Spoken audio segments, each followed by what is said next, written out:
సర్వశక్తిమంతుడు, సర్వోన్నతుడు, సకల ఆశీర్వాదాలకు కారణభూతుడైనటువంటి మనందరి దేవుడైనటువంటి ఆ దేవాది దేవునికి యేసు క్రీస్తు ప్రభుల వారి ద్వారా పరిశుద్ధాత్మ సహాయంతోనే స్తుతి స్తోత్రాలు కృతజ్ఞతాస్తుతులు చెల్లించుచున్నాను.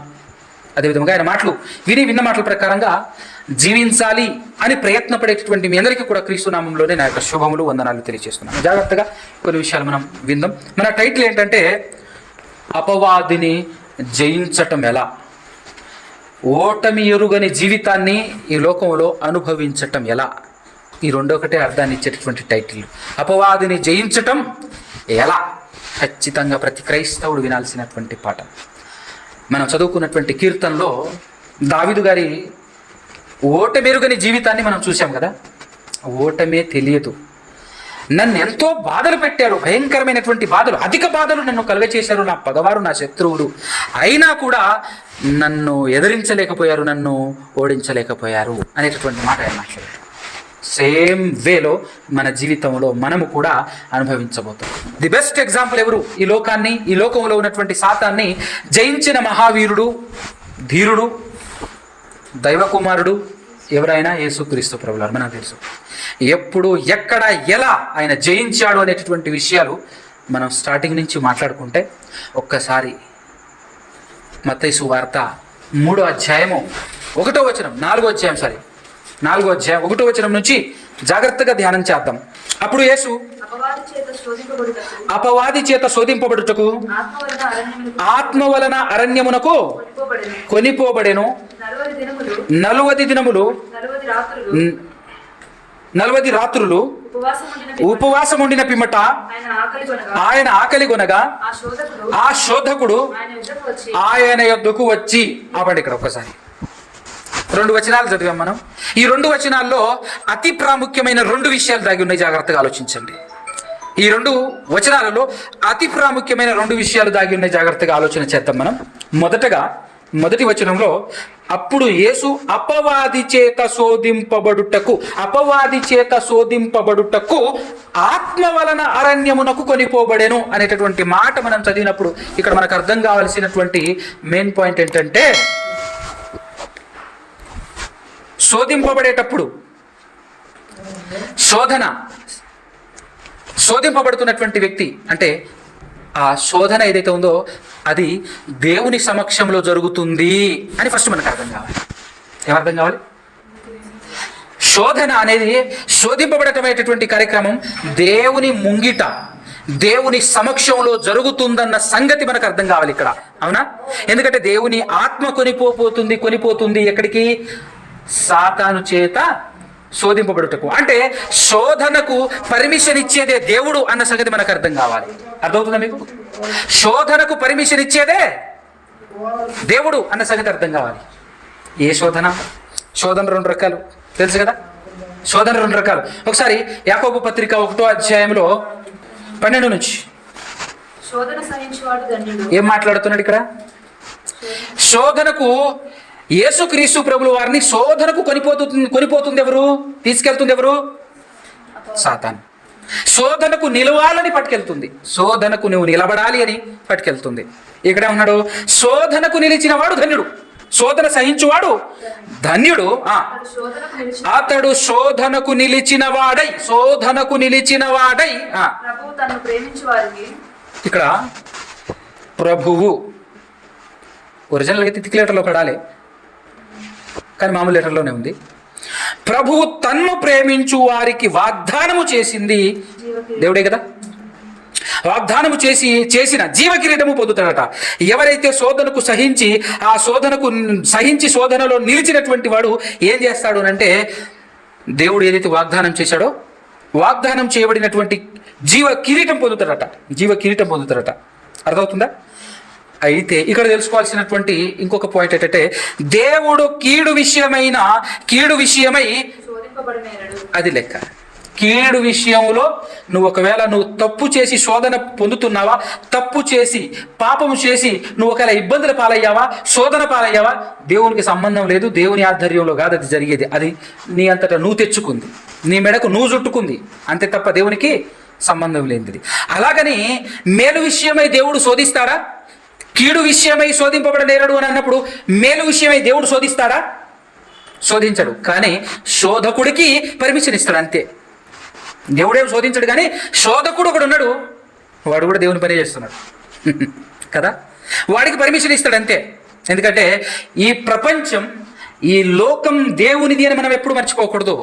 దేవుని లోకంలో ఎవడు బతకాలన్నా దేవుని పర్మిషన్తోనే బతకాలి, దేవుని పర్మిషన్తోనే ఇక్కడ చలామణి అవ్వాలి. అంతేనా కదా? That is the most important విషయం అనమాట. కాబట్టి దేవుని సమక్షంలో ఆయన ఈ లోకంలో అటు ఇటు తిరుగుతున్నాడని అంటే వితౌట్ పర్మిషన్ కాదు, విత్ పర్మిషనే. అది మనం బాగా ఎనగాల్సినటువంటి పాయింట్. కాబట్టి దేవుడు కీడు విషయమై శోధింపబడనేరుడు, నేను దేవుని చేత శోధింపబడుచున్నాను అని అనకూడదట. నేను దేవుని చేత శోధింపబడుతున్నానని ఎవడు అనకూడదు. ఇక్కడ బాగా వినండి, నెక్స్ట్ లైన్ 14వ వచనం.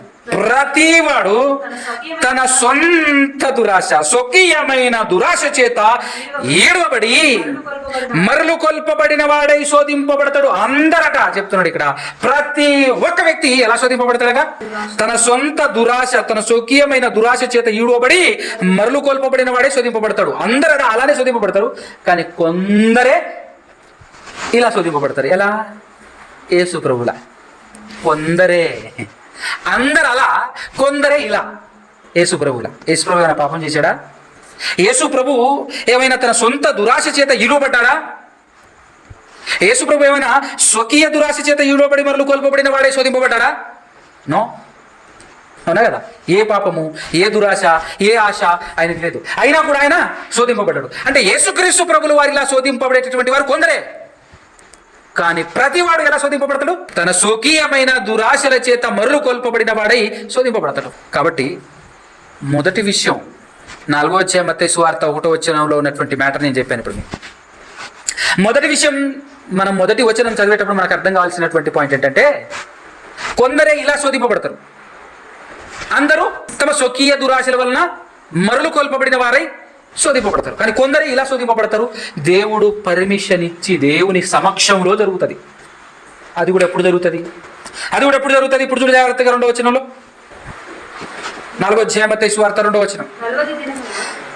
40 దినములు 40 రాత్రులు ఉపవాసం ఉండిన పిమట ఆయన ఆకలి గొనగా అప్పుడు వచ్చాడు శోధకుడు. చూడిగా శోధకుడు ఎప్పుడు వస్తాడు? శోధకుడు ఎప్పుడు వస్తాడు? పుండు మీద కారం జల్లి ఎట్లేదా? అర్థమవుతుందా మీకు సామెత? పుండు మీద కారం చల్లటం అంటే, పుండు లేనప్పుడు మామూలుగా ఉన్నటువంటి శరీరం మీద కారం చల్లితే పెద్దగేమో మంట ఉండదు. పుండు మీద కారం చల్లితే ఏంటుంటుంది? భయంకరంగా ఉంటుంది అన్నమాట. కరెక్ట్గా ఆకలి 40 దినాల ఉపవాసం తర్వాత ఒక భయంకరమైనటువంటి ఆకలితో ఉన్నటువంటి వ్యక్తికి అప్పుడు శోధన స్టార్ట్, ఆరంభం. మన జీవితాల్లో కూడా బాగా పసిగట్టండి. సాతానును జయించాలంటే ఇవి ఎరుగుండాలి. కరెక్ట్ పీక దగ్గరికి వస్తుంది మ్యాటర్. మన సహనం కోల్పోయి, మన ఒక రకమైనటువంటి చికాకులో, ఒక రకమైనటువంటి డిప్రెషన్లో, ఒక రకమైనటువంటి బాధల్లో కరెక్ట్గా ఆ సమయంలో వీడు ఫెయిల్ అవుతాడు. కరెక్ట్గా అప్పుడే వీడు అవుట్ అవుతాడు అనేటటువంటి సంగతి వాడికి తెలుసు కనుక అలాంటి సందర్భంలోనే వచ్చి పీక నొక్కుతాడు. సేమ్ టు సేమ్ మన జీవితంలో కూడా జరిగేది అదే. యేసుక్రీస్తు ప్రభువుల వారి జీవితంలో జరిగింది చాలా చక్కగా నీట్గా మనకి ఎందుకు రాయబడింది అని అంటే, వాడి అవతారం మనకు అర్థం కావాలని. వాడు ఏ విధంగా వచ్చి మనల్ని ఓడగొడతాడో, ఏ విధంగా మనల్ని జయిస్తాడో అదంతా మనకు అర్థం కావాలి. కరెక్ట్గా ఎలాంటి సమయంలో వాడు ఎంట్రీ ఇస్తాడో మనకు అర్థం కావాలి. ఇది 2వ వచనంలో ఉన్నటువంటి మ్యాటర్. అంతేనా కదా? 40 దినములు 40 రాత్రులు ఉపవాసం ఉండిన పిమ్మట ఆయన ఆఖరి కొనగా అప్పుడు వస్తాడనమాట ఆ శోధకుడు ఆయన ఎద్దుకు వచ్చి. ఎలాంటి సందర్భంలో, ఎలాంటి తరుణంలో శోధకుడు ఆయన దగ్గరికి వచ్చాడు చూసారా? జనరల్గా కోపంతో, బాగా ఆకలిగా ఉన్నప్పుడు భలే కోపం వస్తుంది కదా, అప్పుడు డిస్టర్బ్ చేస్తే. అనుభవించారా మీరు ఎప్పుడైనా ఈ సిచ్యువేషన్? ఇంట్లో తల్లిదండ్రుల మీద అరవటం, పెళ్లి చేసుకుంటే భార్య మీద అరవటం, ఆకలితో ఉన్నప్పుడు ఎక్స్ట్రా చేయకూడదు కదా. కిమ్మరకుండా, మరో మాట మాట్లాడకుండా సైలెంట్గా ఏం కావాలి అది ఇచ్చేసేయాలి. అసలే ఆకలి. ఆ సమయంలో ఏమైనా ఎక్స్ట్రాలు మాట్లాడారనుకో పరిస్థితి వేరు కదా, గెలకొద్దు ఆ సమయంలో. కానీ సాతానుడు ఆ సమయంలోనే గెలుపుతాడు. అది వాడి కుయుక్తి, అది వాడి తెలివి. ఇంకో మంచి ఇన్ఫర్మేషన్ ఇస్తాను మీకు ఇక్కడ, బాగా వినండి. నాకంటే తెలివైన వాడిని నేను మోసం చేయగలనా? చెప్పాలి సమాధానం. నాకంటే తెలివైనటువంటి వ్యక్తిని నేను మోసం చేయగలనా? మీరు చెస్ ఎంతమందికి తెలుసు? చేతులు లేకుండా ఒకసారి. చెస్ ఎంతమందికి తెలుసు? చెస్ గేమ్లో గెలవటం అంటే మోసమే. మోసమే తెలుసా? ఎలా మోసం అని అంటే, చెస్ ఆడేటప్పుడు ఎదుటోడు ఎక్కడ రాంగ్ స్టెప్ వేస్తున్నాడో మనకు నీట్గా అర్థమవుతుంటుంది. మనం చెప్పకూడదు, అదే ఆట. అవునా కదా? వాడు కరెక్ట్గా ఎక్కడైతే రాంగ్ స్టెప్ వేసాడో దాన్ని మనం అడ్వాంటేజ్గా తీసుకొని మనం వేస్తాం స్టెప్. దెబ్బకు సచ్చి ఊరుకుంటాడు మనవాడు. తెలుసు కదా చెస్ తెలిసిన వాడికి అర్థమవుతుంది ఈ మాటలు. కాబట్టి చెప్తున్నాను, ఎదుటోడు తెలివి తక్కువడు అనుకో, నేను ఖచ్చితంగా గెలుస్తా. వాడు నాకంటే తెలివి గల్లోడు అనుకో, ఖచ్చితంగా నేను గెలవా. అర్థమైందా? చెస్ అట్లాంటిది, తెలివికి సంబంధించినటువంటిది. Life also same. నాకంటే తెలివైన వాడిని నేను మోసం చేయలేను, కానీ వాడు నన్ను ఈజీగా మోసం చేయగలను. కానీ తెలివికి జ్ఞానానికి పరిమితే లేనటువంటి ఆయన ఎవరు? దేవుడు. అవునా? దేవునితో సరి సమానులు ఈ ప్రపంచంలో ఉన్నారా? కనీసం దేవుణ్ణి మోసం చేయాలనేటటువంటి ఆలోచన ఎవరికైనా వస్తుందా? దీనికి సమాధానం చెప్పండి కరెక్ట్గా మీరు. దేవుణ్ణి మోసం చేయాలనే ఆలోచన అసలు ఎవరికైనా వస్తుందా? ఈ భూమి మీద తిరగటానికి సాతానికి పర్మిషన్ ఇచ్చింది ఎవరు? బాగా వినాలి మీరు, బాగా వినాలి, అర్థమవుతుంది. మరి అలాంటప్పుడు ఆ దేవుణ్ణి మోసం చేసే ప్రయత్నం ఈ సాతాన్ చేస్తుందా? దేవుణ్ణి మోసం చేయాలనేటటువంటి కనీస ప్రయత్నాలు చేస్తుందా సాతాను? ఇది ఏమాత్రం అర్థమైతే అమోఘం అన్నమాట. అర్థమవుతుందా? అన్ని కంప్లీట్గా అన్ని తెలిసినటువంటి వ్యక్తి దగ్గరికి వెళ్ళేసి దీన్ని ఇంకా ఏం చెప్పొచ్చు అంటే, 25 సంవత్సరాలు 100 సంవత్సరాల నుంచి బతికే చేపలు ఉంటాయి సముద్రంలో, తెలుసు కదా మీకు అమ్మా? పెద్ద పెద్ద తిమింగలాలు ఉంటాయి. దాని దగ్గరికి పోయి నేను ఈత నేర్పిస్తానంటే ఎట్టుంటుంది? దాని దగ్గర పోయి నేను ఈత అసలు ఆలోచన అసలు రావటమే పిచ్చని పని, అంతేనే కదా? అది రేంజ్.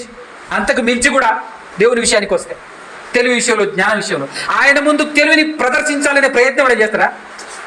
దేవుని ముందే తెలివిని ప్రదర్శించి అసలు పడేవడం చేస్తారు అసలు? ఇది అర్థమైతే అమోఘం అనమాట. ఇది అర్థం కావాలి.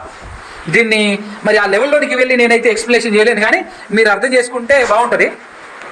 అలాంటప్పుడు ఇప్పుడు సాతానుడు ఎవరి దగ్గరకు వచ్చేసి మోసం చేయాలని, పడగొట్టాలని ప్రయత్నాలు చేస్తున్నాడు? ఎవరి దగ్గరకు వచ్చాడు? ఇది మనకు బాగా అర్థం కావాల్సినటువంటి పాయింట్. ఇక్కడ ఎవరున్నారు? ఎవరి దగ్గరకు వచ్చాడు? ఫస్ట్ ఆఫ్ ఆల్ ఇక్కడ ఉన్నటువంటి వ్యక్తి ఎవరినా? దేవుని కుమారుడు. అవునా? ఇప్పుడు దేవుని కుమారుడి దగ్గరికి వచ్చినటువంటి సాతానికి దేవుడు ఎవరో తెలుసా? ఒక మాట చూద్దాం మనం. యాకోబు పత్రిక 2వ అధ్యాయం 19 వచ్చిన అనుకుంటాను. ఒకసారి చదువు మరల ఎక్కడికి రండి. దేవుడు ఒక్కడే అని నీవు నమ్ముచున్నావు. అలా నమ్మటం మంచిదే. బాగా వినాలి. అలా నమ్మటం అయితే మంచిదే. దయ్యములను నమ్మి దయ్యాలు ఏం చేస్తున్నాయి? దేవుడు ఒక్కడే అని నమ్మి దయ్యం ఏం చేస్తుంది? దేవుడు ఉన్నాడు రా బాబు, ఆయన గజగజ వణికే దయ్యం ఆ దేవుని దగ్గరికి వెళ్ళేసి మాట్లాడగలదా? ఆ దేవుణ్ణి పడగొడదామని, ఆ దేవుణ్ణి ఒడగొడదామని, ఆ దేవుణ్ణి మోసం చేద్దామని ప్రయత్నాలు ఈ దయ్యం చేస్తుందా? అర్థం కావాల్సిన అసలైనటువంటి విషయాలు అన్నమాట ఇది. రండి ఇప్పుడు ఇక్కడికి రండి. మత్తయి సువార్త 4వ అధ్యాయము 3వ వచనం. ఆ శోధకుడు ఆయన యొద్దకు వచ్చి, నీవు ఎవరైతే నీవు దేవుని కుమారుడవైతే ఈ రాళ్ళు రొట్టెలగునట్లు ఆజ్ఞాపించుమనేను. ఏమన్నాడు? ఒక విధంగా చూస్తే లోకానుసారంగా మేలు చేస్తున్నట్టే ఉంది కదా సాతానుడు వచ్చేసి. ఎందుకు? కరెక్ట్గా ఆకలి సమయంలో బాగా ఆకలి అవుతుంది కదా, మరి నువ్వు దేవుని కుమారుడే కదా, అవునా కదా? పక్క దేవుని కుమారుడే కదా నువ్వు. ఎస్, నువ్వు దేవుని కుమారుడు అయితే మరి కానీ రాదు, ఈ రాళ్ళని రొట్టెలుగా చేసేసుకొని కానియచ్చు కదా. నువ్వు దేవుని కుమారుడు అయితే దేవుని ధర్మశాస్త్రమును దీవారాత్రములు ధ్యానించి దేవుని ధర్మశాస్త్రమును సంపూర్ణంగా ఎరగనటువంటి వాడైతే ఖచ్చితంగా ఏం చేస్తాడు? ట్రై చేశాడు అంటే అర్థం ఏంటి? పడిపోయాడు అని అర్థం. ట్రై చేశాడు అని అంటే సాతానునికి విధేయుడయ్యాడు అని అర్థం. ఆల్మోస్ట్ ఆయన మాట వింటే ఆయనకు విధేయులైనట్టే, ఆయన మాట వింటే ఆయనను నమస్కరించినట్టే. అర్థమవుతుందా?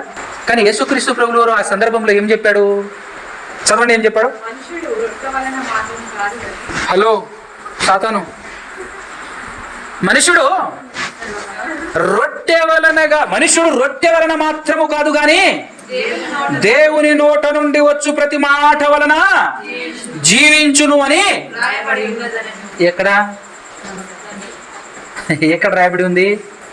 ఎక్కడ రాయబడి ఉంది? ద్వితీయోపదేశకాండం 8:3 చదవండి. ఇప్పుడు ద్వితీయోపదేశకాండం 8:3 చదవండి.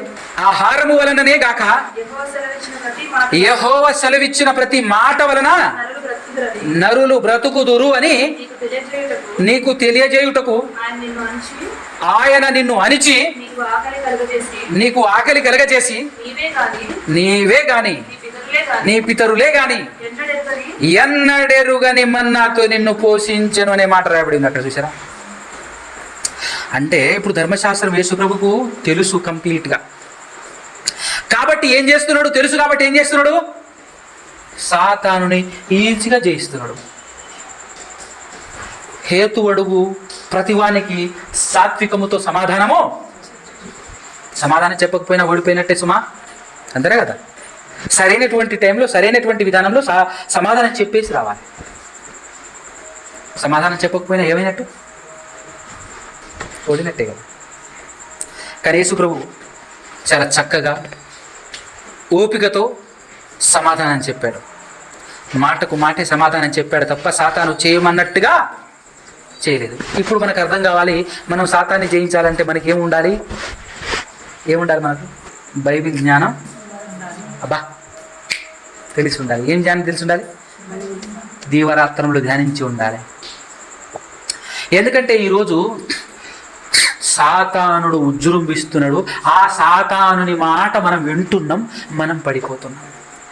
యేసుక్రీస్తు ప్రభుల వారి కాలంలో సాతాను డైరెక్ట్గా యేసు ప్రభు దగ్గరికి వచ్చినట్టు ఈరోజు డైరెక్ట్ మన దగ్గరికి సాతాను వస్తుందా? నాలా అంటోడు నీలా అంటోడు నీ దగ్గరికి వస్తాడు. బైబిల్లో నుంచే కొంచెం మార్చేస్తాడు, కొంచెం మారుస్తాడు, అంతే. ఏం లేదు. దేవుని కుమారుడు అంటే ఏంటో తెలుసా అంటాడు. ఏంటి చెప్పు, నీకు మంచి మర్మం చెప్తా అంటాడు. ఏంటి అని అంటే దేవుని కుమారుడు అంటే దేవుడే అంటాడు. అట్టెట్టానంగానే తన జ్ఞానాన్ని ప్రదర్శన చేసేసి ఒక వివరణ నీకు ఇస్తాడు. అప్పుడు నువ్వేం చేస్తావు? కరెక్టే అన్నాం అనుకో, ఏమైనట్టు? ఇంతనే కదా. సందర్భాలు, విలువలు, బైబిల్లో ఉన్నటువంటి మాటలకు ఉన్నటువంటి బరువులు మనకు అర్థం కాదు. ఈ సందర్భం చాలు మనకు. ఎవరు దేవుడు, ఎవరు దేవుని కుమారుడు కదా. ఇప్పుడు యేసుక్రీస్తు దేవుని కుమారుడు అంటున్నాం, మనం కూడా దేవుని కుమారులే. అంటే మనకు యేసులో సమానమా? పొరపాటున కూడా కాదు కదా. మనకు 100 రెట్లు గొప్పడైన మనకంటే ఆయన. అందుకోసం మనకు శిరస్సు కదా యేసు. నిండు దైవత్వం కలిగిన దైవకుమారుడు. నిండు దైవత్వం ఉంది. దైవత్వంలో ఏ లోపము లేదు, నిండు దైవత్వం ఉంది. కానీ దేవుడు మాత్రం ఒక్కడే అని దయ్యానికి కూడా తెలుసు. అది గజ్జ వణుకుతుంది. దేవుణ్ణి చూసి గజ్జ వణికేటటువంటి ఈ దయ్యం ఒకవేళ ఇన్ కేస్ యెహోవాయే యేసుక్రీస్తు అయితే కదా, ఇక్కడికి వచ్చి ఇన్ని మాటలు ఇంత సరదాగా మాట్లాడుతుందా? ఇన్ని మాటలు ఇంత సరదాగా మాట్లాడుతుంది అసలు? ఇది మనకు అర్థం కావాలి. అందుకోసమే యేసుక్రీస్తు ప్రభువు వారు ఏ విధమైనటువంటి సమాధానం ఇచ్చాడో, ఈ సమాధానాన్ని బట్టి మనకు అర్థం కావాల్సినటువంటి విషయం ఏంటో తెలుసా? మనం కూడా బైబిల్ జ్ఞానం కలిగి ఉండాలి. చాకచక్యంగా కుయుక్తితో మోసం చేస్తాడు. ఇప్పుడు ఆ కుయుక్తితో ఈ సాతానుడు ఏ విధంగా మోసం చేస్తాడో చూడు. ఇప్పుడు ఎలా ఎలా ఎలా మోసం చేస్తాడో చూడు. ఇప్పుడు ఎలా పడగొట్టే ప్రయత్నం, ఏ విధంగా పడగొట్టాలనేటువంటి ప్రయత్నం చేస్తూ ఉంటాడు చూడు. 5వ వచనం. అంతటా అపవాది పరిశుద్ధ పట్టణమునకు ఆయనను తీసుకొని పోయి. ఎవరిని తీసుకుపోయిందండి? ఒకసారి ఆలోచించను. ఎవరిని తీసుకుపోయింది? అపవాది దేవుణ్ణి తీసుకుపోతుందా? ఎవరిని తీసుకుపోయింది? ఇప్పుడు ఎంత క్లారిటీ అర్థమవుతుందండి. తీసుకుపోయి దేవాలయ శిఖరమున ఆయనను నిలువబెట్టి అయితే నువ్వు దేవుని కుమారుడువే అయితే కిందికి దుముకుము అని ఆపేలే, వచ్చేదని చూపిస్తుంది చూడు. ఇప్పుడు ఆయన నిన్ను గూర్చి తన దూతలకు ఆజ్ఞాపించును, నీ పాదం ఎప్పుడైనను రాతికి తగలకుండా వారు నిన్ను చేతులతో ఎత్తుకొందురు అని వ్రాయబడి ఉన్నది అని ఆయనతో. అబ్బా, చూసారా, అది కూడా వాక్యం స్టార్ట్ చేసిందండో. అది కూడా ఏం చేసింది? వాక్యం స్టార్ట్ చేసింది. ఇప్పుడు మనం దేవుడు ఒక్కడే పోయి దేవుని కుమారుడు అన్నాం అనుకో, ఇప్పుడు వాళ్ళు వాక్యం చూపించారటవా? సాతాను వాక్యం చూపించదా? ఏ వాక్యం చూపిస్తుంది? యోహాను 1:1 చదువు అంట, రోమాపత్రిక 9:5 చదువు అట. ఒరిజినల్ తర్జుమా చూడవా? ఇది చూడు, అంతేనా కదా? అంటే మనం ఏం చెప్తున్నామనంటే డిఫరెన్స్ ఉంది అని చెప్తున్నాం. ఏం లేదు, మనం ఏదో నెగిటివ్ చేయట్లేదు, యేసుప్రభువుని తగ్గించట్లేదు, అట్లని ఏమి చేయట్లేదు. మనం ఏం చేస్తున్నాం అంటే, హలో బ్రదర్, దయచేసి గుర్తించు, there is a difference between God and son of God. అవునా? దేవునికి యేసు ప్రభువుకి వ్యత్యాసం ఉంది, ఇద్దరు సరి సమానులు కారు అని గుర్తించు. యేసు ప్రభు చెప్పాడు కదా, నా తండ్రి నాకంటే. అది చెప్తున్నాం మనం, అంతే, అంతమించి. రెండు దైవత్వం, 100% దైవత్వం కలిగినటువంటి దైవ కుమారుడు యేసుక్రీస్తు ప్రభువు, నో డౌట్ ఎట్ ఆల్. మనందరికంటే, మనుషులందరికంటే గొప్పవాడు ఆయన, లేకపోతే మనకు దిక్కే లేదు. దేవుడి దగ్గరికి వెళ్ళాలంటే he is one and only the way కదా. ఎక్కడికి? దేవుని దగ్గరికి వెళ్ళాలంటే, పరలోకం వెళ్ళాలంటే ఆయనే మనకు దిక్కు. ఆయన ఈ లోకానికి దేవుని చిత్తానుసారంగా దేవుడు పంపించినప్పుడు ఆయన కనుక నేను వెళ్ళను అని ఉంటే ఆలోచిద్దాం ఒకసారి, అవునా కదా? దేవుని చిత్తాన్ని శిరసావహించి మన కొరకు ఈ లోకానికి వచ్చేసి ఎంత భరించాడో అంత భరించాడు. మానవుల కొరకు ఎంత చేయాలో అంత చేశాడు. ఈరోజు మనం ఒక్కొక్కటి కూడా త్యాగం చేయలేము. ఒక చిన్న విషయం కూడా మనం త్యాగం చేయగలమా? తోటి సహోదరుల్ని కాపాడటం కోసం ఏం త్యాగం చేయగలవు చెప్పు నువ్వు? తోటి సహోదరుల్ని సత్యంలోనికి నడిపించడానికి, లేదంటే అతని ఆత్మరక్షణ కొరకు నువ్వు చేయగలిగే త్యాగం ఎంతో చెప్పు ఒక్కసారి. ఏం చేసినావో చెప్పు ఒక్కసారి అని అన్నప్పుడు ఈ క్వశ్చన్కి సమాధానం ఈరోజు మన దగ్గర ఉందా? లేనప్పుడు మనం ఎట్లయితాం? ఆయన వెంబడించే వారం ఎట్లయితాం? క్రైస్తవులం ఎట్లయితాం? ఎంత గొప్పవాడో చూడు యేసుక్రీస్తు ప్రభువు, ఎంతటి గొప్పవాడో చూడు ఒక్కసారి. యేసు ప్రభువుని అడుగు, నా కోసం ఏం త్యాగం చేసావు ప్రభు అని అంటే ఆయన ఒక్కటే డైలాగ్ అంటాడు, ఏం చేయలేదో చెప్పు, అది ఒక్కటి చాలు నాకు అంటాడు. నేను ఏం త్యాగం చేయలేదో అది చెప్పు. చెప్పగలమా? క్వశ్చన్ బాగుంది కదా. నువ్వేం త్యాగం చేసావు నీ సహోదరుడి నిమిత్తం నువ్వు చెప్పు, నేనేం చేయలేదో నువ్వు చెప్పు. ఈ రెండింటికి నీ దగ్గర సమాధానం లేకపోతే నథింగ్, మనం నథింగ్, ఎక్కడికి పోలేం. ఎంత చర్చకు వచ్చినా ఏం చేసినా కూడా త్యాగం అనేది మన జీవితంలో కనపడాలి. త్యాగం అనేది ఖచ్చితంగా కనపడాలి. అప్పుడు మనం క్రీస్తును వెంబడించినటువంటి వారం అవుతాం, క్రీస్తును ఫాలో అవుతున్నటువంటి నిజ క్రైస్తవులు అనబడతాం. అర్థమవుతుందా? Very good. ఇప్పుడు దీనికి యేసు ప్రభు ఇచ్చిన సమాధానం, సమాధానం ఇచ్చే ముందడుగు వేస్తున్నాడు తప్ప ఎప్పవా అని చెప్పి జరగట్లే అన్నా కదా. సింపుల్గా ఎవడని అని చెప్పేసి అట్లా కాదు, అంతేనా కదా. సమర్థుడు, అందుకోసం యేసు ప్రభు ఎవరు? సమర్థుడు, మనల్ని రక్షించటానికి సమర్థుడు, మనల్ని దేవుని దగ్గరకు చేర్చగల సమర్థుడు. సామర్థ్యం లేనివాడు ఏం చేస్తాడు తెలుసా? అవసరం లేదా అని చెప్పి వెళ్ళిపోతుంది కదా, తప్పించుకొని వెళ్ళటం అనమాట. కానీ యేసుక్రీస్తు అన్నింటికి ప్రతిదానికి సమాధానం ఇవ్వగల సమర్థుడు. ఏం మాట్లాడుతున్నాడు చూడు, ఆయన ఏం మాట్లాడిండో చూడచ్చు. అందుకు యేసు, ప్రభువైన నీ దేవుణ్ణి నీవు శోధింపవలదని మరి ఒక చోట వ్రాయబడి ఉన్నది అని. యుద్ధం ఎలా జరుగుతుంది చూసారా? యుద్ధం ఎలా జరుగుతుంది? ఆయనకు అనుకూలంగా ఆ సాతానుడు శోధకుడు తనకు అనుకూలంగా తను ఒక వచనం పడేస్తుంటే దానికి రివర్స్ కౌంటర్ వచనం ఈయన పడేస్తున్నాడు. అది రైటేగా, ఇది రైటేగా. కానీ అలా నడవకూడదు, ఇలానే నడవాలి అన్న సంగతి ఎవరికి అర్థమవుతుంది? ఎవరైతే యథార్థత కలిగి ఖచ్చితంగా తెలిసినంతలో దాన్ని ఫాలో అవుతూ నడవాలి అని ఎవరైతే నిర్ణయించుకుంటారో వారికి మాత్రమే అర్థమవుతుంది. రెండు బైబిల్లో ఉన్న వచనాలే, బాగా వినండి మీరు. ఈ రెండు బైబిల్లో ఉన్న వచనాలే, కానీ దాని ప్రకారంగా నడవకూడదు, దీని ప్రకారంగా నడవాలి అని ఎప్పుడు అర్థమవుతుంది? ఎవరికి అర్థమవుతుంది? దీని కొరకు ఒక వచనం చూపించిన యోహాను సువార్త 7వ అధ్యాయము 16-17 వచనం చూడండి. అందుకు యేసు, నేను చేయు బోధ నాది కాదు, ఎవరిది? నన్ను పంపిన వానిది. రైట్. ఎవడైనను ఆయన చిత్తము చొప్పున అంటే నన్ను పంపించిన ఆయన చిత్తము చొప్పున చేయాలని నిర్ణయం తీసుకుంటాడో, బాగా వినండి, ఇక్కడ చేయాలి అని ఎంత తెలిస్తే అంతలో చేయాలి, ఖచ్చితంగా చేయాలి అని నిర్ణయం ఎవరైతే తీసుకుంటారో అలాంటి వారికి మాత్రమే ఆ బోధ దేవుని వలన కలిగిందా, లేక నా అంతటా నేను బోధించుచున్నాను వాడు తెలుసుకుంటాడు. ఎవరికి అర్థమైతే బోధ? అర్థమవుతుందా? ఎవరికి అర్థమైతే బోధ?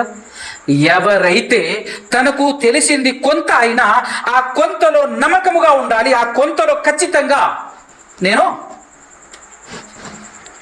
బ్రతకాలి, ప్రవర్తించాలి.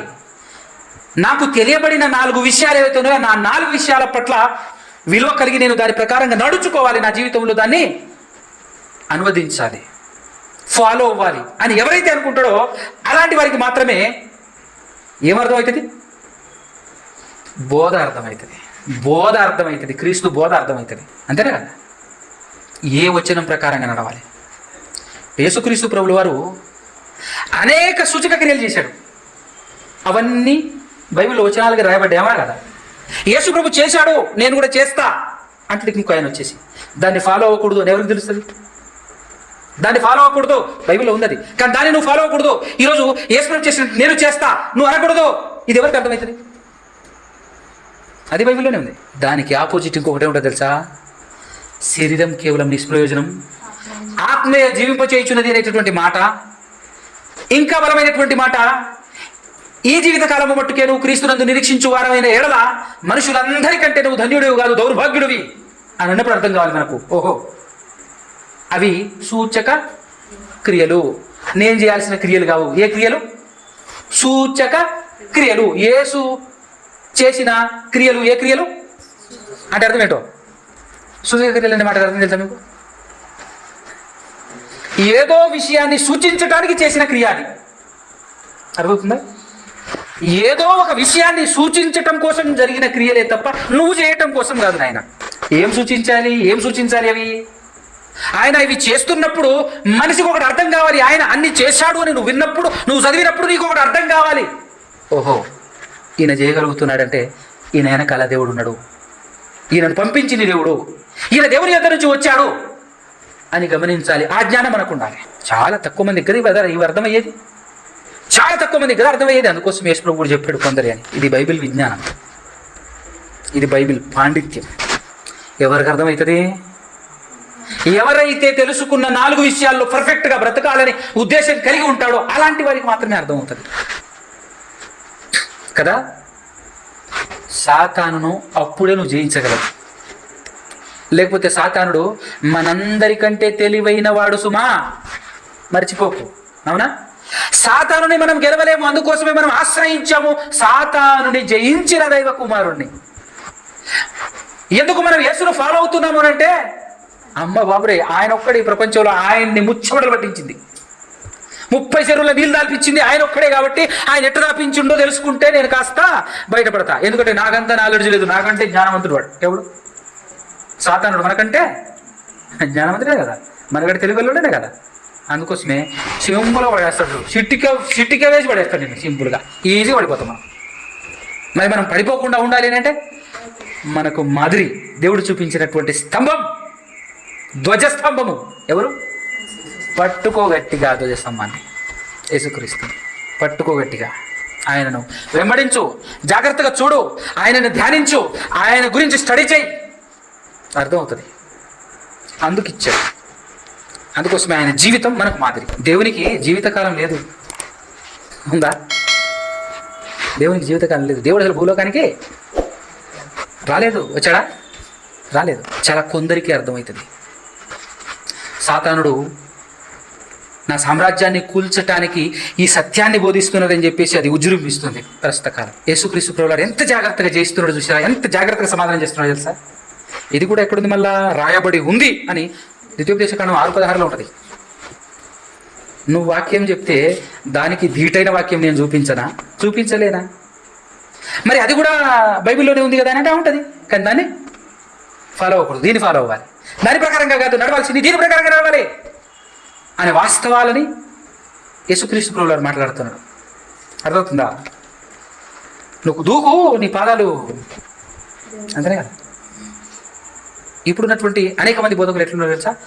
దూకు, పాదాలు పట్టుకుంటాడు కదా దేవుడు, దూకు, ప్రేమామయుడు దేవుడు, మామూలు ప్రేమామయుడు కాదు, నువ్వు దూకు ఏం కాదు, నువ్వు దూకు ఏం కాదు, దేవుడు పట్టుకుంటాడండి. ఎంత ప్రేమామయుడు మనం అంటే, దేవుడు తన అరచేతులలో చెక్కుకొని ఉన్నాడు మనల్ని. అంత ప్రేమ కలిగినటువంటి ఆ దేవాది దేవుడు నిన్ను ఎందుకు పట్టుకోడు? నిన్ను ఎందుకు కాపాడు? దూకు.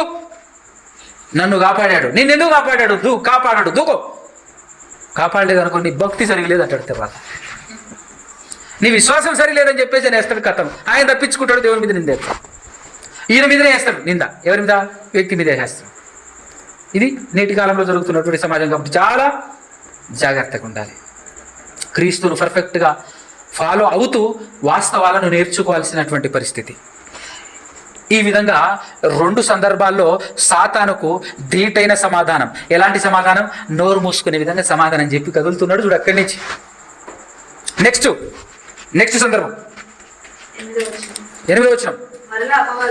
మరలా 3వసారి ముచ్చటగా అపవాది మిగుల ఎత్తైన ఒక కొండ మీదికి ఆయనను తోడుకొనిపోయి ఈ లోక రాజ్యములన్నింటినీ వాటి మహిమను ఆయనకు చూపి ఏం చేసి బ్రహ్మాస్త్రం అనమాట. అది అంటారు కదా లోకంలో ఒక సామెత, బ్రహ్మాస్త్రం అని చెప్పేసి. అంటే ఫైనల్ ఏం చూపిస్తున్నాడు అంటే, లోకానంతటిని చూడంగానే ఇప్పుడున్నటువంటి పాస్టర్లకు కానీ, సేవకులకు కానీ, విశ్వాసులందరూ కానీ ఏం చూపించి నేను ఎట్టన్నా లాగొచ్చు. కుక్క పిల్లకు బిస్కెట్ చూపిస్తే పరిగెత్తుకొచ్చినట్టు మనం ఏం చేస్తాం? అవునా కదా? సాతాన్ ఏం చేస్తుంది? యహా దేక్ ఏక్ బార్ అంటది అంతే. ఇదర్ దేక్ ఉదర్ దేక్ అనగానే మనం ఏం చేస్తాం? చూస్తాం. నీకెందుకు భయ్, నువ్వు నా మాట విను, నీ చర్చి నిండకపోతాడు, నీ చర్చి ఇంత పెద్దగా అవుతుంది అని చెప్పేసి కళ్ళు రావటం, దర్శనాల్లో చెప్పటం. అసలు ఇది దర్శనాల కాలం కాదు అని తెలియదు. బైబిల్లోనే ఉంది కదా, చాలా మందికి దర్శనాలు వచ్చాయి కదా. అది నీకు కాదు, అది నీకు వర్తించదని ఎవరు తెలుస్తుంది? ఎవరికి అర్థమవుతుంది? బైబిల్లో ఉంది కదా అని సాతాను చూపిస్తారు వాళ్ళు కూడా. సాతాను కూడా బైబిల్ని చూపించిందా లేదా? ఇప్పుడు సేమ్ వాళ్ళు కూడా, ఏం బ్రదర్ పౌలుకు రాలే దర్శనం, ఏం బ్రదర్ ఏలియాకు రాలే దర్శనం, దానియేలుకు రాలే దర్శనం, వాళ్ళకు వస్తే రైట్ నాకు వస్తే తప్ప అని అంటాడు అని చెప్పడం మొదలు పెడతాడు అనమాట. ఇప్పుడు నీకు యేసుక్రీస్తు ప్రభువు వారు ఎలాగైతే ధీటుగా సమాధానం చెప్పాడు, ఈ జ్ఞానం నీకు లేకపోతే నువ్వేం చేస్తావు? పడిపోతావు, ఫ్లాట్. అంతేనా కదా? అలా కంప్లీట్గా బైబిల్ పరిపూర్ణంగా ఎలా చదువుకోవాలి, ఏ విధంగా అర్థం చేసుకోవాలి, దేన్ని ఫాలో అవ్వాలి, దేన్ని ఫాలో అవ్వకూడదు, బైబిల్లో అనేకము ఉన్నాయి. అందులో దేన్ని ఫాలో అవ్వాలి, దేన్ని ఫాలో అవ్వకూడదు అన్న సంగతి తెలియకపోతే ఏమైపోతావు? నువ్వు సరైనటువంటి సమాధానం చెప్పలేక లొంగిపోతావు. ఎవరికి? సాతానికి లొంగిపోతావు. ఆ సాతాను ఎట్లా వస్తాడు? బోధకుడి రూపంలోనే వస్తాడు. అంతేనే కదా? బోధకుడి రూపంలో వచ్చేసి ఇలాంటి మాటలు మాట్లాడేసి, ఉందా లేదా బైబిల్లో? నేను ఎప్పుడు బైబిల్ చదవలేదు, కానీ నాకు ఫలానా వచనం చూపించింది రాత్రి కల్లో. ఆ వచనం ఏడుంది అని కరెక్ట్గా ఆ వచనం చదువుతాడు. ఆ ఏడుంది అంటే బైబిల్లో ఆ పాత నిబంధనలో పరాదు అక్కడ ఉంది భయ. అబ్బా అంటే దేవుడు నాకు మంచి దర్శనం ఇచ్చాడు సార్. అది దయ్యం ఇచ్చింది, నీకేం తెలుసు? దయ్యానికి కూడా వాక్యం తెలుసు అన్న సంగతి నీకు తెలియదా? దయ్యానికి కూడా వాక్యం తెలుసు అన్న సంగతి నీకు తెలియదు. దానివల్ల నువ్వేమైపోతున్నావు?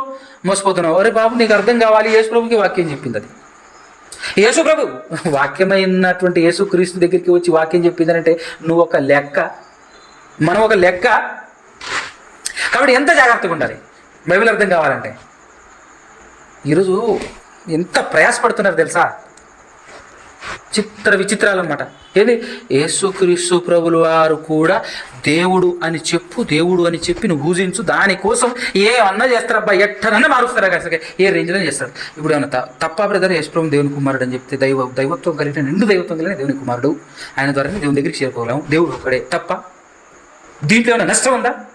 దీంట్లో ఏమైనా ఇబ్బంది ఉందా చెప్పు? నీకైతే నిజంగా చెప్తున్నాను, ఏ మనిషికి దీనివల్ల లాభమే తప్ప నష్టం లేదు. కానీ నష్టం ఎవరికంటే సాతానికి. నష్టం ఎవరు తెలుసా?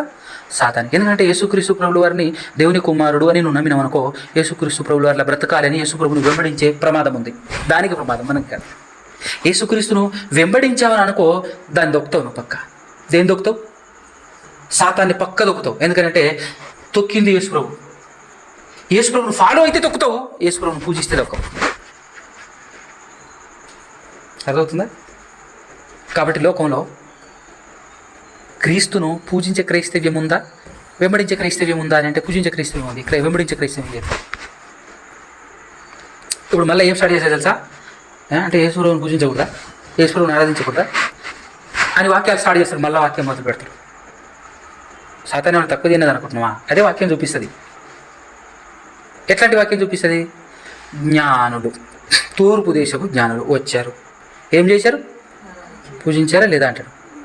ఇప్పుడు దానికి వేరే కరెక్ట్ వచనాలు నీకు తెలియదు అనుకో, దానికి సమాధానం చెప్పేటటువంటి టాలెంట్, ఆ విధమైనటువంటి జ్ఞానం నీకు లేదనుకో, నువ్వేం చేస్తావు? పడిపోతావు అంతే, ఫ్లాట్. అంతేనా కదా?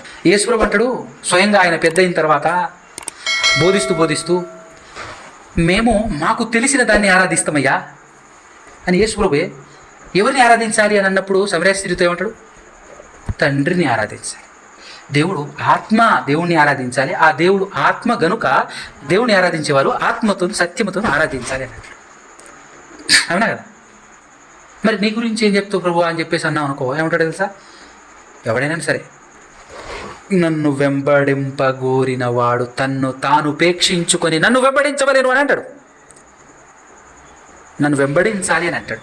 మరి దేవుణ్ణి నా ద్వారా పూజించాలి అంటాడు. సత్యముతోను ఆత్మతోను సత్యముతోను ఆరాధించడం అంటే, సత్యం అంటే ఎవరు? నేనే సత్యం అని ఆయన అన్నాడు కదా. అందుకోసమే ఏమన్నా చేయను, సమస్తం ఏమన్నా చేయను, ఏం చేసినా క్రీస్తు ద్వారా దేవునికి సమస్తం చెల్లించాలి అని చెప్పేసి ఆజ్ఞ కూడా ఉందా లేదా మనకు? చదవండి ఆ మాట ఒకసారి చదవండి. ఆజ్ఞ ఎఫెసీ పత్రిక 5వ అధ్యాయం 20 వచ్చిన అనుకుంటాను. 5వ అధ్యాయం 20 వచ్చిన. మన ప్రభు అయిన యేసు క్రీస్తు పేరట. ఈ మాటను ఒకసారి రౌండప్ చేసుకోండి. ఏ మాటను? సమస్తము అంటే అర్థం ఏంటి? ఏంటి సమస్తం అంటే ఏంటి? స్తుతులు చెల్లించిన, ఆరాధించిన, ఇంకోటి చేసిన, ప్రార్థన ఏమన్నా చేయను, సమస్తం అన్ని ఎవ్రీథింగ్ సమస్తమును గూర్చి తండ్రి అయిన దేవునికి ఎల్లప్పుడూ కృతజ్ఞతాస్తుతులు చెల్లించుచు క్రీస్తు నందలి భయముతో ఒకనికొకడు లోబడి ఉండుడి. ఒకనికొకడు లోబడి ఉండుడి. ఎంత చక్కటి మాట అది, అవునా? తర్వాత 3:17 కొలసీలకు రాసినటువంటి పత్రిక. మాట చేత గాని క్రియ చేత గాని ఇక నువ్వేమన్నా మీరేమి చేసినాను ఎవరి ద్వారా? ప్రభువైన యేసు ద్వారా తండ్రి అయిన దేవునికి కృతజ్ఞతాస్తుతులు చెల్లించుచు సమస్తము అన్నాడు. మళ్ళా చూడండి ఇక్కడ, సమస్తమును. ఇక నువ్వు సమస్తం అన్నప్పుడు అన్ని వచ్చేసినాయి. ఇంకా సపరేట్గా ఏ విషయంలోనైనా డైరెక్ట్ యేసుప్రభుకు కానీ, యేసుప్రభు ద్వారా దేవునికి కాకుండా డైరెక్ట్ యేసుప్రభుకు కానీ చేసేటటువంటి ఏమైనా ఉందా ఆస్కారం? చెప్పండి మీరు. దానికోసం యేసుక్రీస్తు ప్రభుల వారు ఈ లోకంలో శరీరధారిగా ఉన్నప్పుడు నన్ను అడగండి నేనేమైనా ఇస్తా అంటాడు. ఇప్పుడు నన్ను అడగండి. ఆయన వాళ్ళతో తిరుగుతున్నప్పుడు ఇప్పుడు శిష్యులు ఎవరిని అడగాలి? ఆయన ఉన్నప్పుడు ఆయన అడగాలి. వెళ్ళిపోయిన తర్వాత యేసుప్రభు అంటాడు తెలుసా, సమస్తము నా పేరట దేవుణ్ణి అడగండి అని అంటాడు తర్వాత.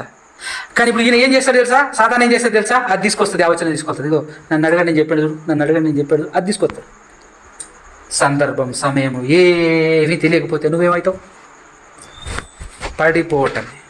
పడిపోవటమే. శరీరధారిగా ఉన్నప్పుడు చెప్పాడు ఆయన, శిష్యులు ఆయన వెనకాల ఉన్నారు, నన్ను అడగండి ఏమైనా ఉంటే నన్ను అడగండి. గది కూడా అర్థం కదా. అది కూడా తెలియకపోతే పరిస్థితి ఏంది? అయోమయం, గందరగోళం. అర్థమవుతుందా? కాబట్టి ఎంత డేంజర్ జోన్ ఉందో తెలుసా? ఇప్పుడు మనం ఏం చేయాలి? మీకు ఫైనల్గా ఇప్పుడు ఇదంతా విన్న తర్వాత మీకు ఏమర్థం కావాలి? మీకు ఏమర్థమైంది? ఒక్క మాటలో చెప్పండి. చెప్పండి ఏమర్థమైంది మీకు? చెప్పండి. అసలు ఇదంతా విన్న తర్వాత పూర్వోపరాలు పరిశీలన చేసిన మీదట తేలిన ఫలితార్థం ఏందయ్యానంటే, అమ్మ బాబరే, టైం వేస్ట్ చేసుకోకుండా ఎవ్రీడే వాక్యం ధ్యానించాలి, డైలీ చదవాలి. చదివితే అర్థం కాదు కాబట్టి చదువుతూ తెలుసుకున్నంతలో నమ్మకముగా బతకాలి. లేకపోతే ఐస్ ఓపెన్ అవ్వవు, మనోనేత్రాలు ఓపెన్ అవ్వవు. ఎందుకంటే దేవుడు కేవలం వాళ్ళకే ఓపెన్ చేస్తానన్నాడు. వాళ్ళకు ఎవరికి మాత్రమే అర్థమవుతుంది అని చెప్పి యేసు చెప్పాడు, ఎవరైతే తెలుసుకున్నంతలో ఆయన చిత్తానుసారంగా బ్రతకాలని నిర్ణయం తీసుకుంటారో వారికి మాత్రమే ఇది అర్థమవుతుంది, బోధ అర్థమవుతుంది అని చెప్పాడు. స్టెప్ బై స్టెప్ ఓపెన్ అవుతుంది కీ. బైబిల్ ఎవరికి అర్థమవుతుంది అంటే స్టెప్ బై స్టెప్. ఏమి చేయకుండా నువ్వు నీ బ్రతుకు వేరు, నువ్వే 100 సార్లు చదివినా అనుకో బొత్తిగా అర్థం కాదు. అక్షరానుసారంగా అర్థం అవుతుంది, దూసుకుని పోతుంటే అంతే. నీకు అంతే, వేరే ఆప్షన్ లేదు. నీకు ఆత్మ సంబంధమైన విషయాలు ఏమీ అర్థం కాదు. శరీర సంబంధమైనటువంటి బోధ చేసుకుంటూ అభివృద్ధి, భౌతికంగా అభివృద్ధికి మించిన అభివృద్ధి అనమాట. దేనికి మించి? అభివృద్ధికే మించుతుంది. అది చూస్తున్నాం మనం, కనబడుతుందా లేదు సమాజంలో సేవ. అభివృద్ధిని మించిన అభివృద్ధి అంటే సండే రోజు ఒక్క రోజుకి 2-3 కోట్లు వస్తాయి. ఆఫ్టర్ ఆల్ కానుకలే ఆ రేంజ్లోకి వస్తే అందరు కలిసి మేము దశమ భాగం అన్నారు అనుకో, ఎట్లుంటుంది? అది అనంతమవుతుంది. మామూలు అభివృద్ధి కాదు అది. కానీ ఆత్మీయ అభివృద్ధి వేరు బ్రదర్. ఆత్మీయ అభివృద్ధి it's different thing. It's separate from ఈ ఫిజికల్ థింగ్కి, కంప్లీట్ సపరేట్ అనమాట. అది అర్థం అవ్వాలంటే అది వేరే లెవెల్. అది నెక్స్ట్ లెవెల్ అనమాట. అది అర్థం కావాలంటే. అందుకోసమే అందరికీ అర్థం కావడం కూడా కష్టమే. ఎంతమందికి అర్థమవుతుంది? బైబిల్ ఎంత గొప్పగా రాశాడు దేవుడు అని అంటే అది అర్థమైనా చాలు. అసలు ఎంత గొప్పగా రాశాడనంటే ఎవరికి అర్థమవుతుంది అయ్యానంటే ఆ లాకు అక్కి ఈ ఫస్ట్ డోర్ ఓపెన్ అయితేనే రెండో డోర్ ఓపెన్ అయ్యేది. ఫస్ట్ డోర్ ఓపెన్ అవ్వలేదు అనుకో, ఆన్నే తిరుగుతుంటాం. ఆన్నే తిరగటం. డోర్స్ ఎలా ఓపెన్ అవుతుంది అంటే నీ ప్రవర్తనతో ఓపెన్ అవుతుంది. బైబిల్ ఎలా అర్థమవుతుంది అంటే నీ ప్రవర్తనతో అర్థమవుతూ ఉంటుంది. ప్రవర్తించాలి మనం. దాని ప్రకారంగా ప్రవర్తించుకుంటూ పోతేనే 1 by 1 దేవుడు మనకు విప్పుతూ ఉంటాడు. ఓహో ఇదా సంగతి అనే ఆనందంతో మనం ముందుకు సాగుతాం. లేదనుకో, ఇగో ఇది కొట్టుకుంటున్నారు చూసారు. ఇప్పుడు ఆ వచనం చూపిస్తే ఈ వచనం చూస్తే ఆ వచనం అటు నుంచి ఇటు ఇసురుతున్నారు చూసా, ఆ టైప్లో ఉంటుంది తప్ప ఏమీ లేదనమాట. ఏది ఫాలో అవ్వాలో ఏది ఫాలో అవ్వకూడదో, దేన్ని బేస్ చేసుకోవాలో దేన్ని బేస్ చేసుకోకూడదో ఏమీ తెలియదు. కొత్త నిబంధనకు పాత నిబంధనకు చాలా డిఫరెన్స్ ఉంది. ఆ డిఫరెన్స్ ఎవరికి అర్థం కాలే. అంత మాత్రమే కాకుండా యేసుక్రీస్తు ప్రభువువారు సిలువ వేయబడక ముందు మాట్లాడిన మాటలకి తర్వాత మాట్లాడిన మాటలకి ఇంకా చాలా డిఫరెన్స్ ఉంటుంది. అది ఎవరికి అర్థం కాలే. దేన్ని ఫాలో అవ్వాలి దేన్ని ఫాలో అవ్వకూడదు, ఏది ఇన్ఫర్మేషన్, ఏది యాటిట్యూడ్, దేన్ని మనం ఫాలో అవ్వాలి అనేటటువంటి విషయాలు కూడా ఏవి ఇది బోధిస్తే అర్థమయ్యేవి కావు, ఇది ప్రవర్తిస్తే అర్థమయ్యాయి. అందుకోసమే బైబిల్ నేడు అనేకులు పట్టుకున్నా అనేకులకు అర్థం కావట్లేదు, కొందరికి అర్థమవుతుంది. అనేకులు ఎలా శోధింపబడుతున్నారు అని అంటే ప్రతివాడు తన స్వకీయ దురాశ వలన మరులు కొల్పబడిన వాడే శోధింపబడతారు. కానీ కొందరు మాత్రమే దైవ చిత్తానుసారమైనటువంటి శోధనలోనికి వెళ్తారు. ఈ మన సాతాన్ని జయించాలంటే సహకరించేది దేవుడు సహకరించాలంటే నీ దగ్గరే ఉంది. మొత్తం బైబిల్ అర్థం కావాలన్న మన దగ్గరే ఉంది, దేవుడు సహకరించాలన్న మన దగ్గరే ఉంది. మన దగ్గర ఏముంది చెప్పు? మన దగ్గర యేసు ప్రభును ఫాలో అవుతున్నావా లేదా అనేది అది నీ ఇష్టాన్ని మీద ఆధారపడి ఉంది, నీ మీద ఆధారపడి ఉంది. అది యేసు ప్రభును ఫాలో అవుతున్నావా లేదా అనేది ఇట్స్ డిపెండ్ ఆన్ యూ అనమాట. అంతేనే కదా? అది నీ మీదనే ఆధారపడి ఉంది. నువ్వు ఫాలో అయినావు అనుకో సక్సెస్ సాధిస్తావు, తోడు దొరుకుతుంది. అందుకోసమే రాశాడు, ఉట్టి పుణ్యానికి రాయాలే. యేసును ఎవరైతే దేవుని కుమారుడు ఒప్పుకుంటాడో వాడిలోనే దేవుడు ఉంటాడు, వాడు దేవుడు ఎంత ఉంటాడు అనే మాట ఉట్టి పుణ్యానికి రాయబడలేదు. అర్థమవుతుందా? చదవండి అన్నమాట ఒకసారి, బాగుంటుంది చదవండి. అందరికీ తెలుసు కదా. మొదటి యోహాను పత్రిక 4వ అధ్యాయము 15వ వచనం, 4వ అధ్యాయం 15వ వచనం. 14 నుంచి చదివినా సూపర్ ఉంటుంది, 14, 15, 2 చదివినా సూపర్ ఉంటుంది. మరియు తండ్రి తన కుమారుని లోకరక్షకుడుగా ఉండుటకు పంపి ఉండుట మేము చూచి సాక్ష్యమిచ్చుచున్నాము.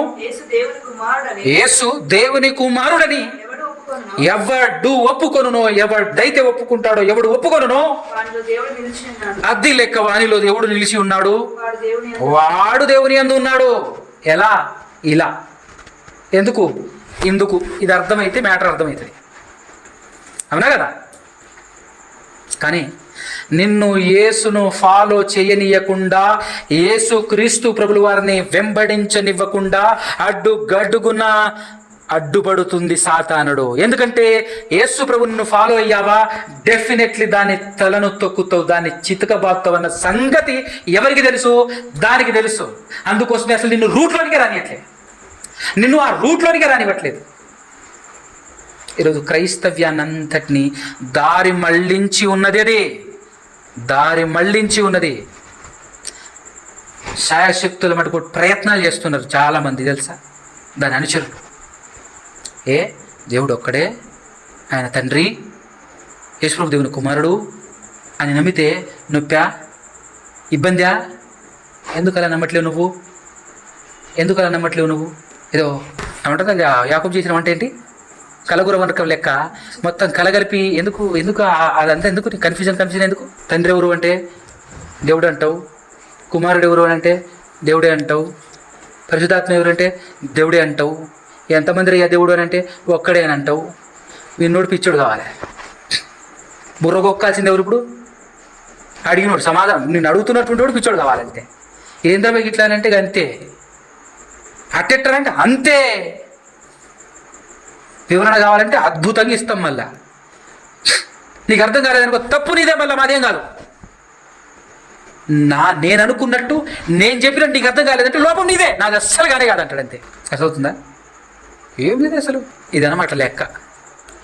అందుకోసమే యేసుక్రీస్తు ప్రభువుల వారు శోధింపబడినటువంటి ఆ సందర్భం చూస్తే చాలు అనేక అద్భుతమైన విషయాలు బయటపడుతున్నాయి. ఇక్కడ సాతానును ఎలా జయించాలి అని అన్నప్పుడు యేసుక్రీస్తు ప్రభువుల వారు కొట్టి జయించలేదు, ఎదిరించి జయించలేదు, ఏదో సైలెంట్గా గమ్ము నుండి జయించలే. ధీటుగా ఇవ్వాల్సిన సమాధానం ఇచ్చుకుంటూ వచ్చాడు. అన్నా కదా? ఇక్కడేమన్నాడు? ప్రభువైన సమాధానం ఏం చెప్పాడు? ఒకసారి ద్వితీయోపదేశకాండం 6:13 ఉన్న విషయాన్ని ఇక్కడ చెప్పాడు అనమాట. 4వ అధ్యాయం మత్తయి సువార్త. నీవు ఇదంతా రాజ్యాలన్నింటినీ చూపించాడా లేదా? రాజ్యాలన్నింటినీ చూపించేశాడు. చూపించిన తర్వాత ఏమంటాడు? నీవు సాగిలపడి నాకు నమస్కారం చేసిన ఎడల వీటన్నింటినీ అంతే లెక్క, వీటన్నిటిని నీకు ఇచ్చేస్తాను.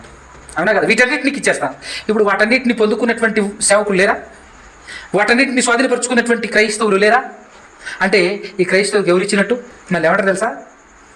మళ్ళీ రివర్స్ తిప్పుతారు. మళ్ళీ ఎలా రివర్స్ తిప్పుతారు? ఏం బ్రదర్, ఈ సృష్టి దేవుంది కదా, సమస్తం దేవుందేనా కదా? దేవుందే. మరి దేవుడు ఇవ్వడా? దేవుడు ఇవ్వడే కదంతా. అబ్రహాముకి ఇవ్వలేదా? ఇచ్చాడా లేదా? ఇస్సాకుకి ఇవ్వలేదా? ఏం మాట్లాడాలో, ఎవరిని కంపేర్ చేసుకోవాలో, ఎవరిని పోల్చుకోవాలో గది కూడా తెలియకపోతే ఇంకెట్లా మరి? అవునా కదా? ఎవరిని పోలి నడవాలి నువ్వు? కొత్త నిబంధనలో ఈ లోకమును కానీ, ఈ లోకంలో ఉన్నదాన్ని కానీ ప్రేమించగానే మాటలు వద్దా? నువ్వు ఏం ఫాలో అవ్వాలి, ఏం ఫాలో అవుతున్నావు, ఏంటి చూపిస్తున్నావు? అవునా కదా?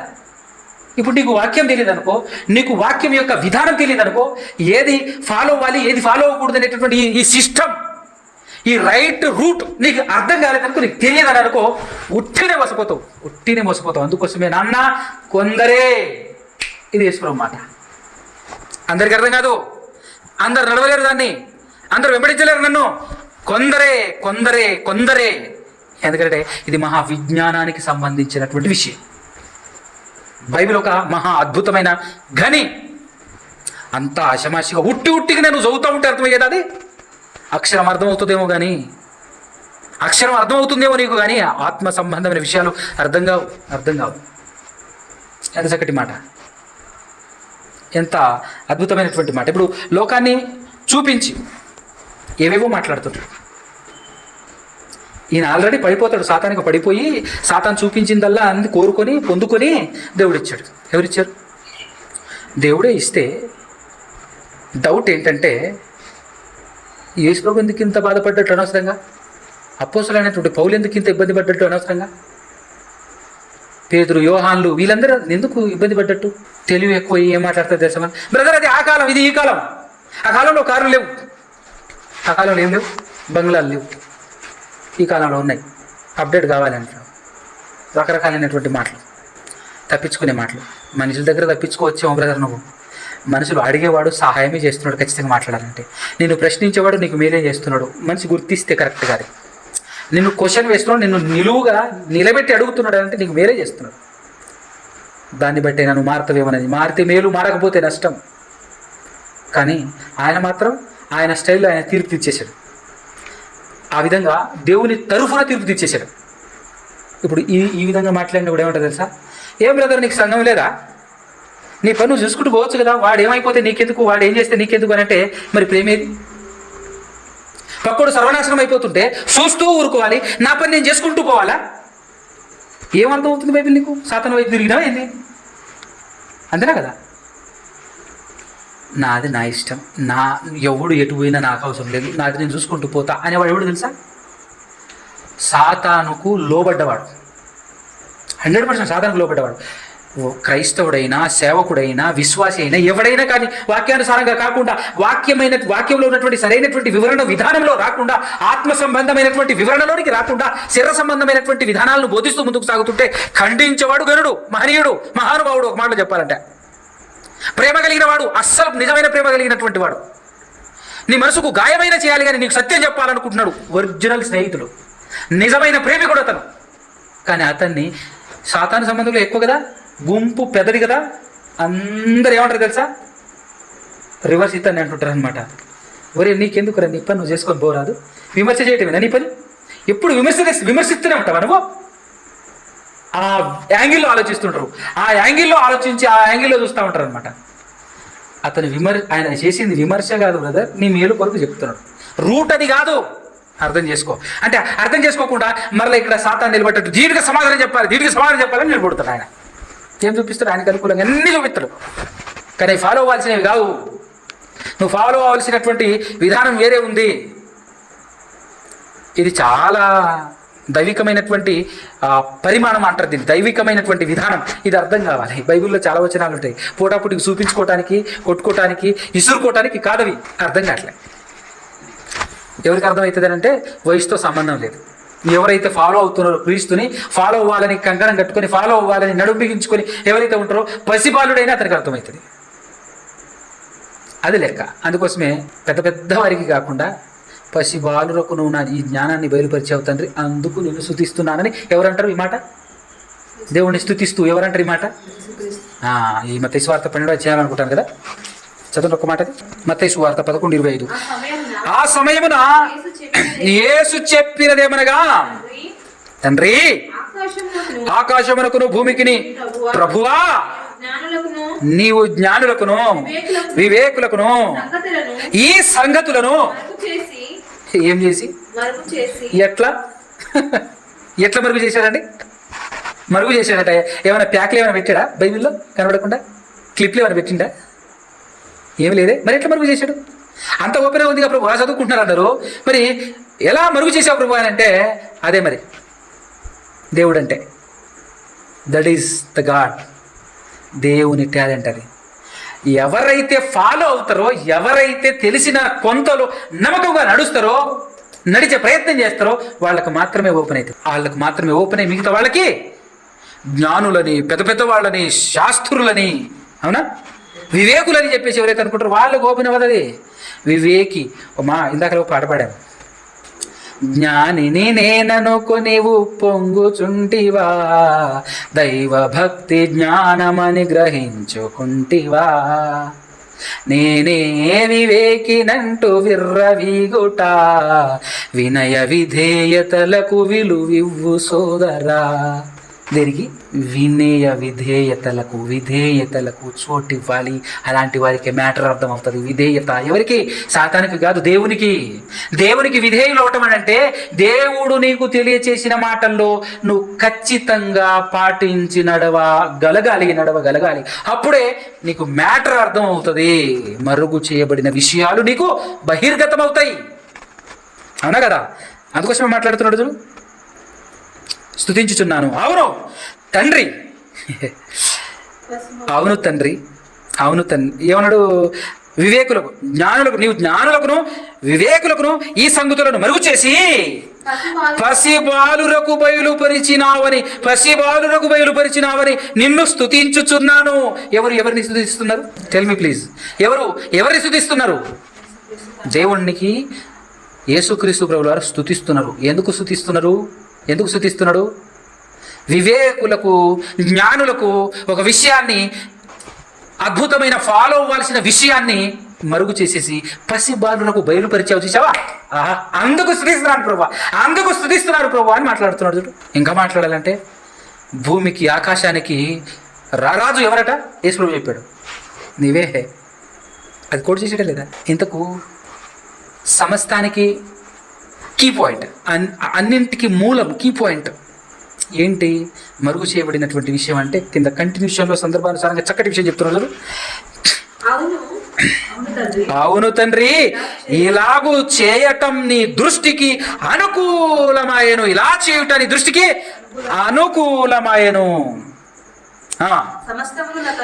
సమస్తమును నా తండ్రి చేత నాకు అప్పగింపబడి ఉన్నది. సమస్తం అన్ని సమస్తమును నా తండ్రి చేత నాకు అప్పగింపబడి ఉన్నది.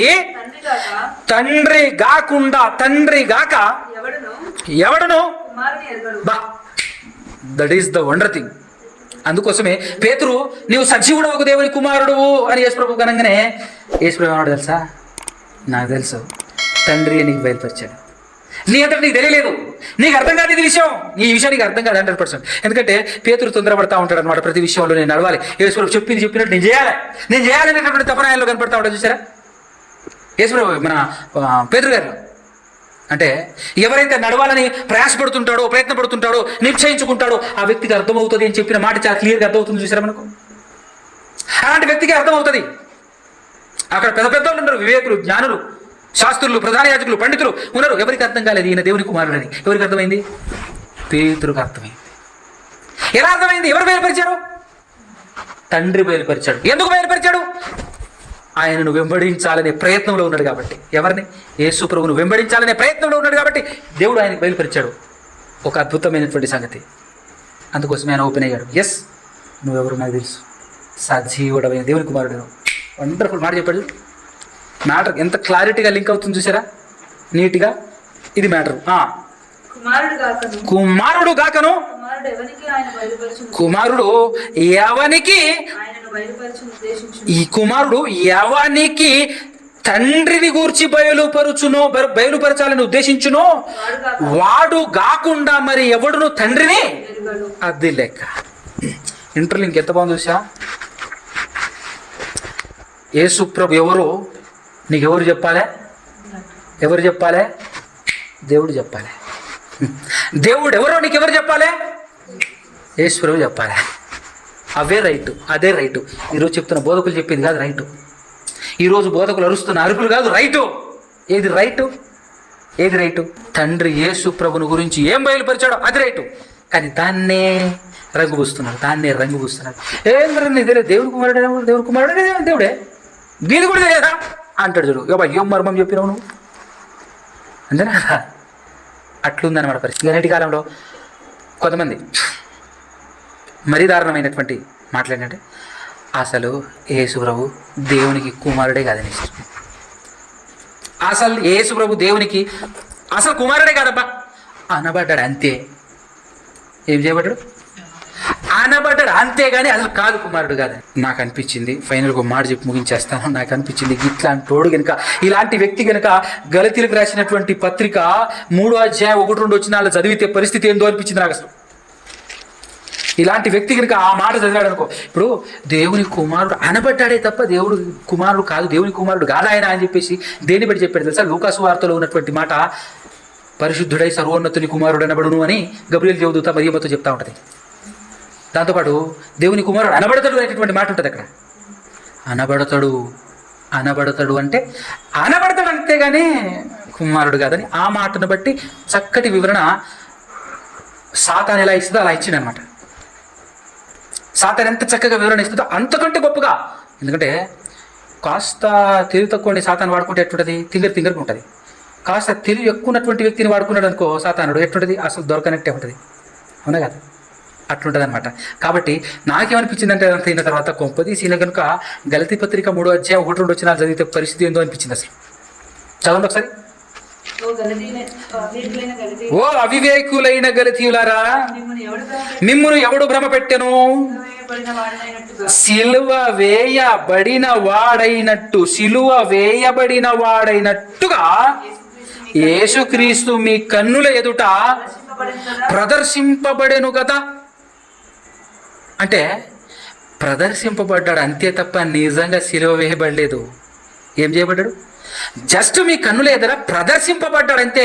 ఆ టైపులో అలా యాక్టింగ్, అలా ప్రదర్శనే తప్ప నిజంగా యేసుక్రీస్తు ప్రభువు వారు సావలేదు, నిజంగా యేసుక్రీస్తు ప్రభువు వారు సిలువ వేయబడలేదు అని అన్నాడే అనుకో. ఇది చూసి పరిస్థితి ఏంది? ఎందుకంటే అట్టనే ఉంది కదా. చదువుతుంటే ఎట్లుంది? మీ కన్నుల ఎదుట యేసుక్రీస్తు ప్రభువు వారు సిలువ వేయబడిన వాడైనట్టుగా, అవునా కదా? ఎట్టుగా సిలువ వేయబడ్డాడు ఖచ్చితంగానే ఉందా? లేదా సిలువ వేయబడిన వాడైనట్టుగా మీ కన్నుల ఎదుట ప్రదర్శన అంటే అదొకటి ప్రదర్శింపబడలేదా అంటున్నాడు. ఇక ఈ మాట ఈ మహానుభావుడు చూశాడనుకో, చదివాడనుకో, ఏమనుకోవాలి? అసలుకే మోసం వస్తుంది, అవునా కదా? కాబట్టి సాతాను తో జాగ్రత్త, బహుపరాక్. సాతాను జయించాలంటే ఏదో ఉట్టిగా వారానికి ఒకసారి బైబిల్ తీసుకొని లేదంటే వారం చర్చికి వచ్చేస్తే సాతాన్ని ఏమైనా జయించగలుగుతా అనుకుంటావు నువ్వు? సాతాన్ని జయించాలంటే బ్రదర్ ఖచ్చితంగా యేసుక్రీస్తును ఫాలో అవ్వాల్సిందే. యేసుక్రీస్తు ఎంత చక్కగా అద్భుతంగా సమాధానాలు చెప్పాడో ఆ విధంగా సమాధానం చెప్పాలి. నువ్వు సమాధానం చెప్పిన తర్వాత కూడా ఎదుటోడు వినలేదనుకో, అప్పుడు వదిలేసా ఇక వినడు అంతే. ఇక ఎందుకంటే సాతాను చేత బాగా గట్టిగా కాటువేయబడ్డాడు. అలాంటి వినడం అర్థమవుతుంది కదా? సాతానును జయించటం ఎట్లు, ఇది మన టైటిల్. అర్థమైందా? మాట్లాడుకుంటూ పోతే ఇంకా చాలా విషయాలు దాగి ఉన్నాయి వల్లే, కానీ ప్రస్తుతానికి ఇట్స్ ఎనఫ్. మీకు అర్థమైతే మంచిది. ఎందుకంటే మళ్ళీ ఎవరెవరో ఏదేదో ఎన్నో రకాలుగా బోధిస్తూ ఉంటారు. స్ట్రైట్ అండ్ ఫార్వర్డ్గా డైరెక్ట్గా యేసుప్రభు చెప్పాడు, అపోస్తలులు చెప్పారు, దేవుడు చెప్తుంటాడు, అనేక విషయాలు చాలా స్ట్రైట్ అండ్ ఫార్వర్డ్గా చెప్తున్నాడు. దాంతోపాటు చాలా అద్భుతమైనటువంటి వివరణ ఏంటంటే దయ్యానికి తెలుసు దేవుడు ఎవరో, దయ్యానికి తెలుసు దేవుని కుమారుడు ఎవరో. దయ్యం దేవుని దగ్గరికి వెళ్ళి సరాసరిగా మోసం చేయజాలదు. అలాంటి ప్రయత్నం కూడా చేయదు. అది గజ్జగా జొనుకుతుంది. అందుకోసమే చెప్పాను, ఒక తెలివి గలవాడు తనకంటే తెలివి తక్కువని మోసం చేయొచ్చు, కానీ తనకంటే తెలివైనటువంటి వ్యక్తిని ఎవరు చేయలేరు మోసం? తెలివి తక్కువ చేయలేడు. సమస్తాన్ని సృష్టించింది దేవుడు, ఈ సాతాన్ని సృష్టించింది కూడా దేవుడే అన్నప్పుడు తనను సృష్టించిన సృష్టికర్తని మోసం చేయడానికి సాతాను పూనుకుంటుందా? అర్థమవుతుందా మీకు? తన ద్వారా సృష్టింపబడిన మరి కొంతమంది తన తోటోళ్ళని ఏం చేయగలదు? అంతే కదా, మోసం చేయగలదు. తనకంటే తెలివి తక్కువని చూసుకొని మోసం చేయడానికి ప్రయత్నం చేస్తుంది. యేసుక్రీస్తుని కూడా అలానే అనుకొని మోసపోయింది. ఎవరు? సాతాను. మోసం చేయొచ్చులే అని అనుకొని నువ్వు దేవుని కుమారుడు అయితే అన్నట్టుగా చెప్పింది. కానీ సాతాను కంటే డబల్, త్రిబుల్, ఫోర్బుల్ తెలివిగల్లుడు ఆయన, అవునా కదా? యేసు ప్రభు ఆయన మహాజ్ఞాని, దేవుని చేత సమస్తం పొందుకున్నవాడు అన్న సంగతి తెలియక ఎరగక నువ్వు దేవుని కుమారుడు అయితే గజ్జే అని చెప్పేసి 4 మాటలు మాట్లాడింది. దిమ్మ తిరిగే సమాధానాలు చెప్పేసరికి సైలెంట్గా నోరు మూసుకొని అలా వెళ్ళిపోయింది. కదా సరే, తర్వాత రాలేగా, అవునా కదా? ఇప్పుడు సాతాన్ నీ దగ్గర నుంచి పారిపోవాలంటే ఏం చేయాలి? అది సాతాన్ వచ్చేటటువంటి పరిస్థితి కూడా చెప్పాడు కదా సందర్భం. ఎలాంటి పరిస్థితులు దగ్గరికి వస్తుంది? నువ్వు బాగా ఇరిటేటెడ్లో ఉన్నప్పుడు, నువ్వు బాగా ఇబ్బందిలో ఉన్నప్పుడు, బాగా ఇరుక్కొనబోయి ఉన్నప్పుడు అప్పుడు వస్తే సాతాను. నువ్వు గమనించాలి, అమ్మ ఈ సమయంలో నువ్వు జాగ్రత్తగా ఉండాలి.